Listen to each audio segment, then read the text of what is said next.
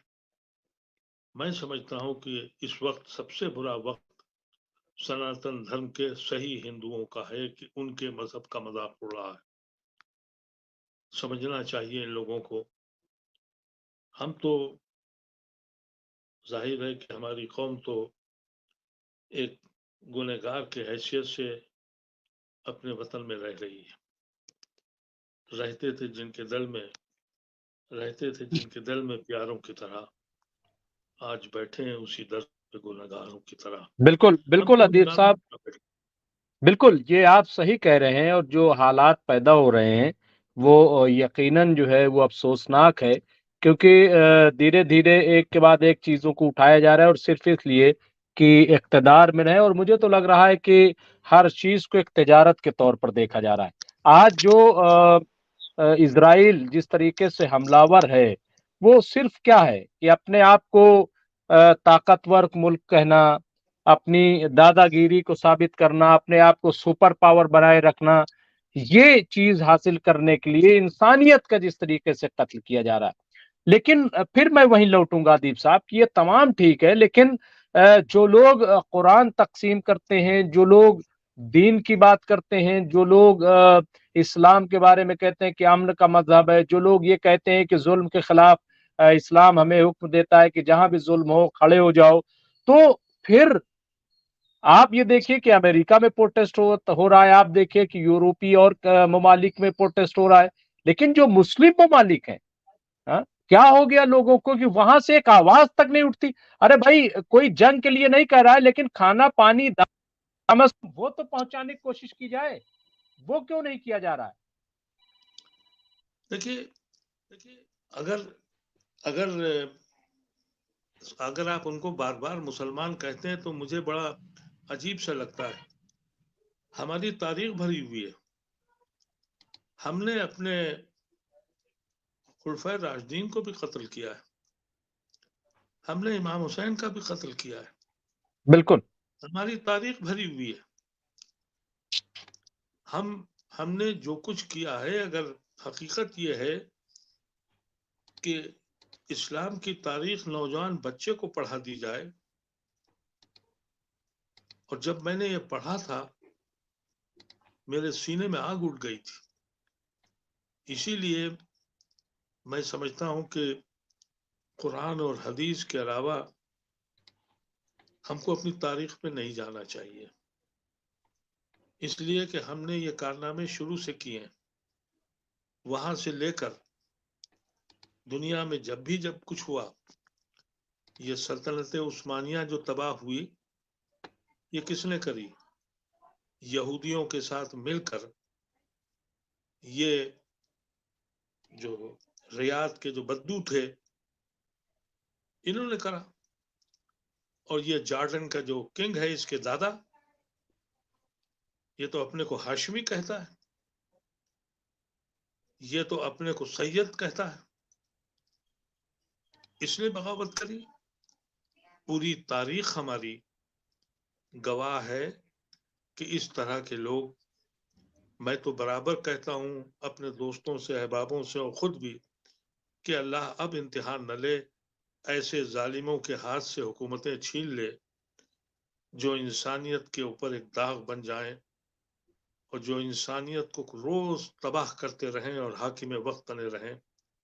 اللہ کا کرم ہو ہم مسلمانوں پر کہ ایسے ایسے ظالموں کو، آپ سوچئے کہ مصر کا رول کیا ہے، اور جی. مصر میں راستے تک بند ہیں. اور یہ شخص جو اس وقت حاکم وقت ہے، اس نے جب یہ ریوولٹ کیا سعودی عربیہ اور امریکہ کے کہنے پر، تو کتنے لوگوں کا قتل کیا ہے. اس کا کوئی اندازہ ہے؟ کسی کو اندازہ ہے کہ سعودیہ کے جو پڑھے لکھے عالم دین ہیں وہ کہاں ہیں؟ وہ جیلوں میں بند ہیں یا مار دیے گئے ہیں. یہی شکل ہر علاقے میں ہے. تو اللہ کا عذاب کب آئے گا ہم منتظر ہیں, ہمیں تو نہیں لگتا. جی ادیب صاحب ایک اور بات, جی ادیب صاحب ایک چیز اور اگر آپ دیکھیں, چونکہ آپ کی پوری تاریخ پر نظر ہے, پچھلے 70-75 سال سے جس طریقے سے فلسطینی لڑ رہے اپنی آزادی کے لیے, اور ہندوستان بھی ہمیشہ ساتھ رہا ہے, آج بھی کہیں نہ کہیں اگر تو یہ کہیں تو ساتھ ہے, کیونکہ جنگ بندی کو لے کر کے. لیکن میں ایک چیز کہہ رہا ہوں کہ اس 4 مہینے میں جو جنگ ہوئی ہے, کیا لگ رہا ہے جس طریقے سے مقابلہ کیا ہے فلسطینیوں نے, یا جس طریقے سے حزب اللہ ساتھ آ گئے, جس طرح آپ دیکھیے کہ حوثی ساتھ میں آ گئے, عبد الشابی ساتھ میں, یہ تمام لوگ, اور آج حماس جو ہے وہ جس طاقت کا مظاہرہ کر رہا ہے. ابھی تک ایک بڑی اچھی بات قمر آغا صاحب نے کہی تھی کہ ہم نے آج تک کسی فلسطینی کو اسرائیلی فوج کے سامنے ہاتھ جوڑے نہیں دیکھا. گڑ گڑاتے کوئی فوٹیج نہیں آیا ہے کہ انہوں نے ہاتھ جوڑ کر کے کہا ہو کہ مجھے معاف کر دو, یا مجھے چھوڑ دو, یا ریا کر دو. تو یہ جو طاقت ہے ادیب صاحب, اور ابھی بھی 4 مہینے میں اگر دیکھیں تو حماس جس کو یہ کہہ رہے تھے ختم کر دیں گے, ان کا یہ کہنا ہے کہ ابھی تک یہ ہمارا کچھ بھی بگاڑ نہیں سکے. اور آج ابھی تازہ خبر یہ آ رہی کہ حماس نے کہا ہے کہ ہم تو معاہدہ ہی نہیں کریں گے, جنگ بندی اب نہیں ہوگی, اب تو فیصلہ ہوگا, اور فیصلہ یہ ہوگا کہ آپ پہلے ہمارے غزہ کو, ہماری جگہ کو آپ چھوڑ کے جائیے پہلے, اور اس کے بعد جو ہے ہم بات چیت کریں گے, اور ہمارے جتنے قیدی ہیں ان کو رہا کر دیجیے. تو یہ جو آپ دیکھ رہے ہیں, اور اس میں ایران جس طریقے سے دنیا کی آنکھیں کھولنے کے لیے سامنے آیا, تو اس کو کیسے آپ دیکھتے ہیں کہ یہ کتنی بڑی طاقت ابھر کے سامنے آئی, اور کیا اسرائیل یا امریکہ جو ہیومنٹی کی بات کرتے تھے وہ ایکسپوز نہیں ہوئے, دنیا جو ہے دنیا کے سامنے کیا وہ ظاہر نہیں ہو گئے اپنے اصلی چہرے کے ساتھ؟ دیکھیے حقیقت تو یہ ہے کہ حماس آج بھی فاتح ہے. یقینی طور پر کوئی بھی اہم ایک بھی ان کا آدمی ابھی تک نہ یہ پکڑ سکے ہیں نہ اس کو مار سکے ہیں. لیکن انہوں نے اسرائیل کی معاشی حالت, اسرائیل کی اکنامک کنڈیشن, اسرائیل کی پولیٹیکل کنڈیشن, اور اسرائیل کی دنیا میں خفت جو کرائی ہے, اور جس طریقے سے یہ چھپا رہے ہیں, اس کے باوجود یہ بات واضح ہو گئی ہے کہ اس وقت اسرائیل چاہتا ہے کہ جنگ بند کر دی جائے, اور حماس اب اس وقت تک نہیں بند کرے گا. اس کا آپ لے کیا لیں گے؟ اس کے معصوم بچوں کو, ان کی گھر والوں کو تو آپ نے مار دیا, گھر نام کی کوئی چیز وہاں رہی نہیں, تو ان سے آپ کیا لیں گے؟ کیونکہ وہ ایک پوری قوم جو ہے وہ شہادت ڈھونڈنے نکلی ہے. دنیا کی یہ واحد قوم ہے مسلمان جس کی شان یہ تھی کہ وہ اپنی موت کی طرف جانا چاہتا تھا, کیونکہ اس کو یہ معلوم تھا کہ شہادت میں انسان مرتا نہیں ہے, وہ سب زندہ ہیں. یہ ایک سبق ہے ان ظالموں کے لیے اور ان گواروں کے لیے جو اس وقت حاکم وقت ہے مختلف عرب ملکوں میں. لیکن ایک بات آپ سے ضرور بتا دوں کہ جی جو ایران کا رول ہے, یہ ایک پورا ورلڈ کا ایک نیا خاکہ بننے جا رہا ہے. یہ جو چودراہٹ سعودی عربیہ نے کر رکھی تھی, اس کے ہاتھ سے جائے گی, اور جو امریکہ کا جو دخل تھا, ان کی اوقات بھی اب ان کو پتہ لگ گئی ہے کہ حوثی ایسے لوگ ان کے جہازوں پہ اٹیک کر رہے ہیں, اور وہ ادھر سے ادھر جوڑ رہے ہیں کہ آپ بھی آ جائیے اور آپ بھی آ جائیے, اور کوئی آنے کو تیار نہیں ہے. تو ان سب کی اوقات کا پتہ لگ گیا ہے. اب اس پورے خطے میں اب ایران کل جی اور ادیب رشیا صاحب, اور چائنا کا ایک قطع گروہ کلام, مل کر, جی قطع کلام, میں کل شوکت بھارتی صاحب نے ایک بڑا اچھا جملہ کہا جب میں نے ان سے سوال کیا کہ کیا گریٹر اسرائیل اب بن پائے گا, تو انہوں نے کہا کہ اب گریٹر اسرائیل نہیں بنے گا, لیکن گریٹر ایران ضرور بنے گا. یہ جو جملہ ہے کہ گریٹر اسرائیل جو گریٹر ایران جو بنے گا, مطلب اس کو کس طریقے سے آپ دیکھ رہے ہیں, یا یہ جو جملہ آیا ہے؟ حقیقت یہی ہے. دیکھیے, یہ